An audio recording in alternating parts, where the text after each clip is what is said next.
What are you doing here, chained? Justine asked. Why are you young here, while my Fiona is dying an old woman? It is a projection into your dimension, Justine. Fiona is merely the mortal vessel that carries me through your world. Here, I am still young because my time is not your own. Who are you? What are you? Justine stammered. Be quiet, Lachesis, snapped a harsh voice from behind the giant wheel, a wheel once shimmering with golden threads, now rotting, dusty, and spoiled. That wheel had been Lachesis's golden spindle of destiny, with which she had measured and spun the lives of all beings under her care. Now she was chained to it like one serving a mere sentence, a punishment, a torture. Justine's stunned eyes darted in search of that voice. As she waited for the mysterious being to reveal its identity, she thought of how she had risked her life to reach the pinnacle of that stone tower, only to discover that Fiona was actually named Lachesis and had been imprisoned by her sister, Atropos. The world seemed to spin. All sense was lost. These thoughts raced through her mind as she remembered she had reached this world only after taking Michael's hand. You should not be here, child, Atropos's rasping voice interrupted as her figure emerged from the darkness.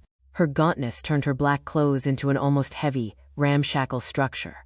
It looked as if smooth planks of black, velvet-like wood followed the shape of her cadaverous body as she walked. At the end of her arms, as if they had been bolted to her wrists, were clusters of sharp knives instead of hands, with which she had reaped one life after another for millennia. Atropos's gaze settled on Justine with the haughty elegance of a raven. Her tight, small, wrinkled mouth curled in disdain before she spoke. For a common girl, you have shown courage in reaching this place. What a pity you have come for nothing. Do not say that, Atropos, Lachesis said. She is the key. She will do it. She will go on the quest. I know she can. She is the child born during the eclipse of Saturn. She can navigate between worlds.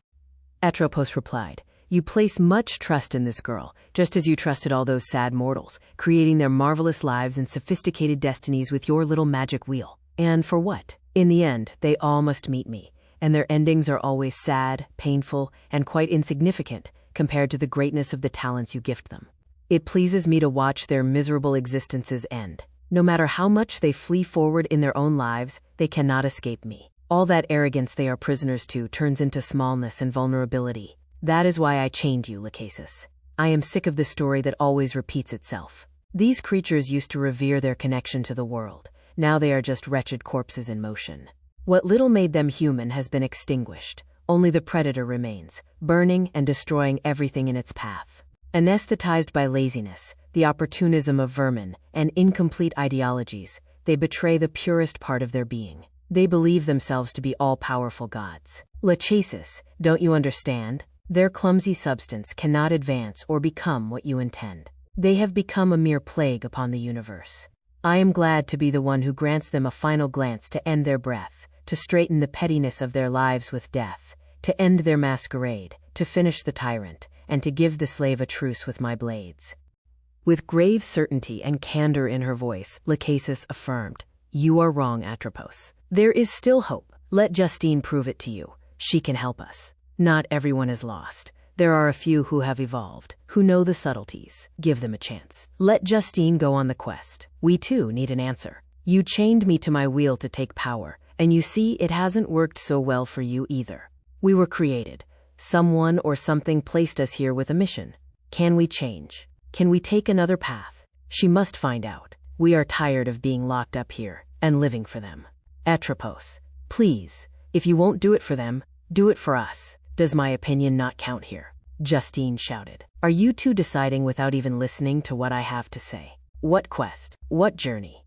I almost died climbing this tower, and now you want to send me to God knows where. No. I want explanations, certainties. Since I arrived at your house yesterday, Lachesis, or Fiona, or whoever you are, everything has turned into a hallucination, and I already have enough with my own sad, boring life that I don't know how to move forward. And don't come to me saying I must save the world, because that is just a ridiculous fantasy for preschoolers. The girl has character, doesn't she? Atropos said with a cynical grimace resembling a smile. Do not complain. We have no time for your existential doubts. You shall begin this very day. Your body awaits you where you left it, drinking chocolate with Michael. He will guide you. So Michael is like you, another demigod. Justine said. Lachesis answered. Michael has had many names. He moves between worlds. Some knew him as Mercury. Others have called him an angel. His networks extend throughout all of creation. Is he to be trusted? Neither Atropos nor I know, for he has friends in every realm. To me so far, he has never failed. He is the only one I have been able to trust with all of this. But this is madness. Just because Michael can travel between worlds doesn't mean I can. Atropos said, "You are here, foolish girl. If you are here, it is because you can too, even if you are human."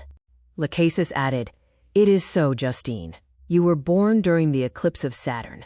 Your soul is strong. You will be able to travel. Go now, return to Michael, prepare yourself, and depart as soon as possible. You must find the origin. He will also bring you back here if you need it. Depart now, Justine. I trust you. You are all we have. And remember, if I die in your world, fate will freeze. No one will be born, and no one will die. They will wander, lost forever."